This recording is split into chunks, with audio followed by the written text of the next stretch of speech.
The story begins in the West African country of Senegal, where we meet a boy named Seydou, who lives with his cousin Moussa in the city of Dakar.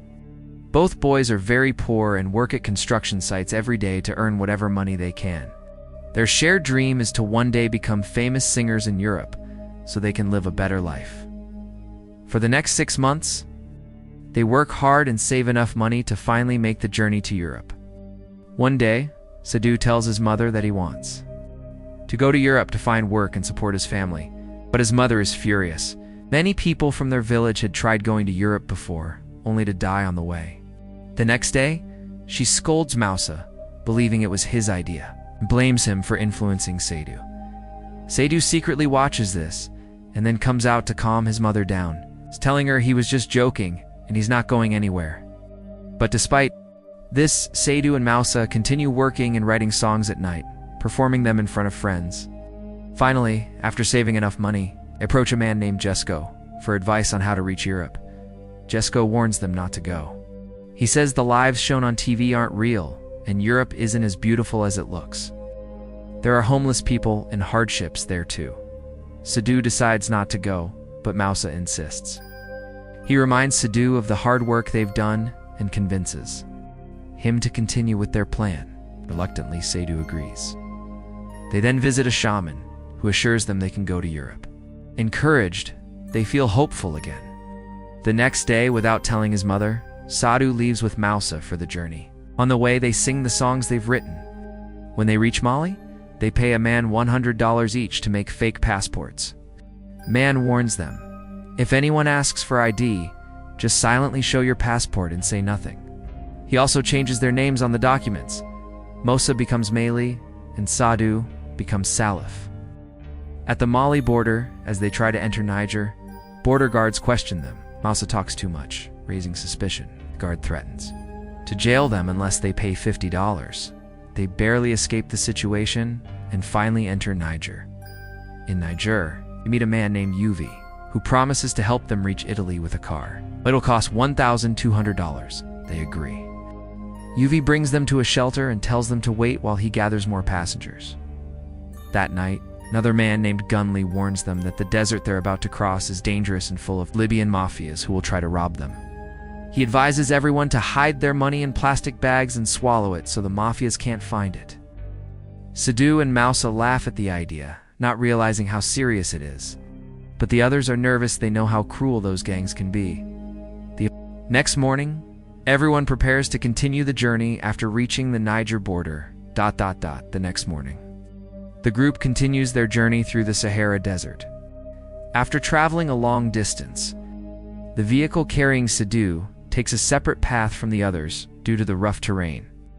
The ride becomes difficult, and at one point, a man falls off the vehicle. But no one stops to help him. The truck just keeps moving forward. Witnessing this, Seydou becomes terrified and holds on tightly, realizing that if he falls, no one will stop for him either.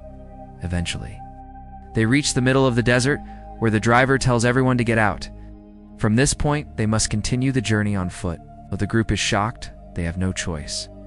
As they walk through the vast desert, Seydou sees countless corpses, people who once tried to reach Europe but never made it. Video creators' request for viewers to subscribe and like the channel appears here. After walking for 2 days, a woman in the group becomes too weak to continue and collapses. No one helps her, but Seydou, unable to ignore her suffering, gives her the last of his water. Moussa becomes angry, warning that if they fall behind, they'll get lost and die in the desert.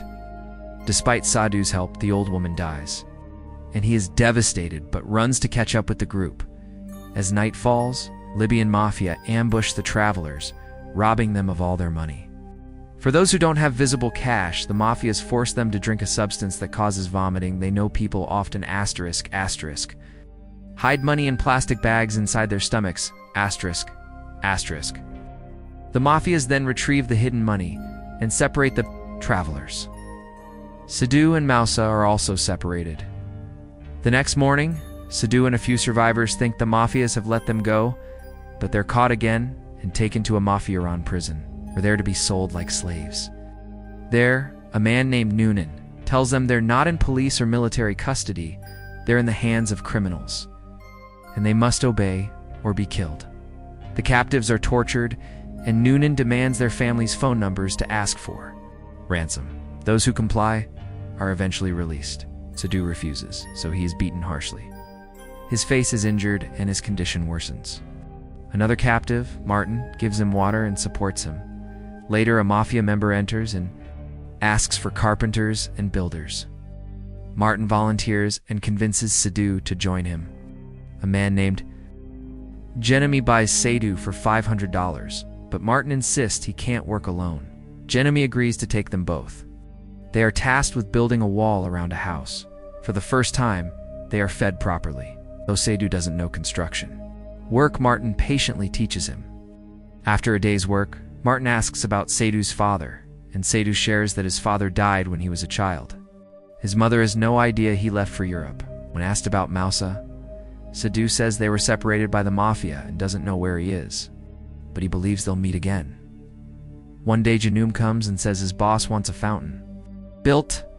Martin confidently says he can build something even better than the one in the picture.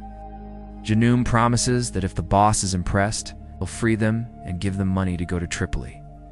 Encouraged, they complete the wall and begin building the fountain. When the mafia boss arrives with his wife, she is delighted by the fountain, and the boss is impressed. True to his word, he frees both Sadhu and Martin and gives them money to travel to Tripoli, now free. They reach Tripoli, where Sadhu immediately starts looking for Moussa, but can't find him.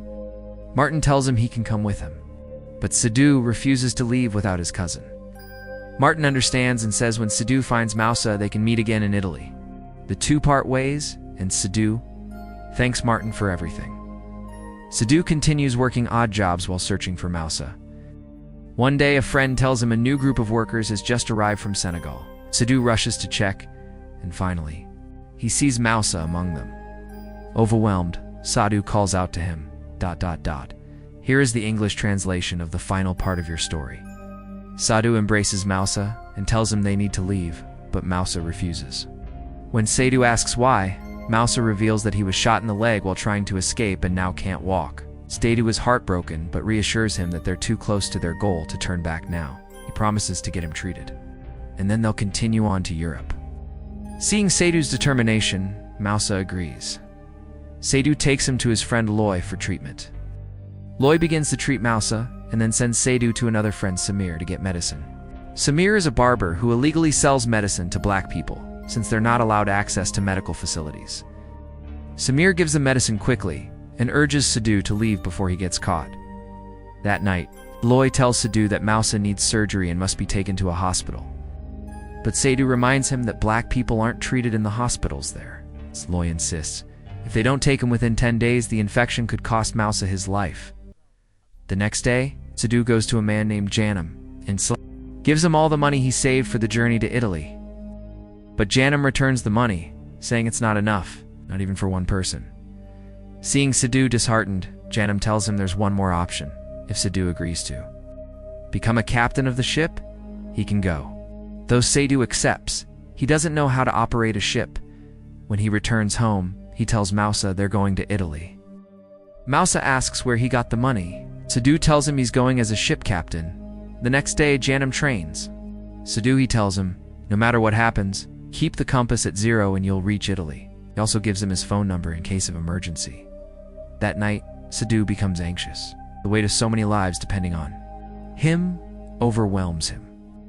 The next day, he tells Janum he won't go as captain. He can't risk people's lives. Janum gets angry and kicks him off the ship. Now with no choice, Sadhu reluctantly agrees to go as captain. As the ship sails, they see lights and believe they've reached Italy's shores. But it turns out to be an oil refinery. Next day, Sadhu learns that a pregnant woman on board is bleeding. Panicked, he calls a nearby coast base, where an officer promises help. Though relieved, no help arrives that night. Feeling helpless, Sadhu decides to continue the journey. The next day, someone tells him that some people are trapped in the engine room. Sadhu rushes down and finds starving, dehydrated people. He gives them food and water. At that moment, The pregnant woman gives birth. Chaos causes panic, and Seydu urges everyone to stay calm to avoid capsizing the ship. He tells them to pray to God for safety. After days of sailing, they finally reach Italy. Everyone is overjoyed and thank God for survival. Soon after, a Coast Guard helicopter arrives to help. Seydu becomes emotional and, with tears in his eyes, says, "I'm the captain of this ship.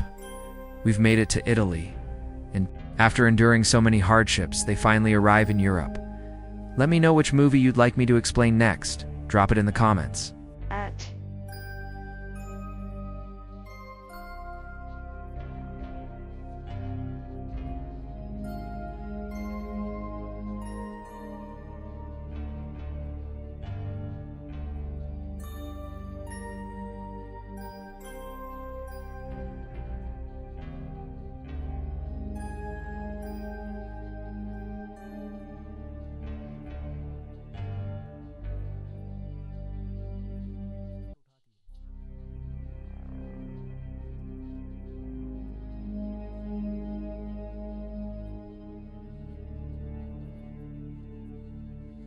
With the Dublin with the women within it together to Seth Abam said Rafford unforgiving with that with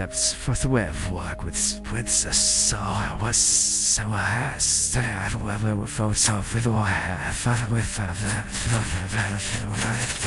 with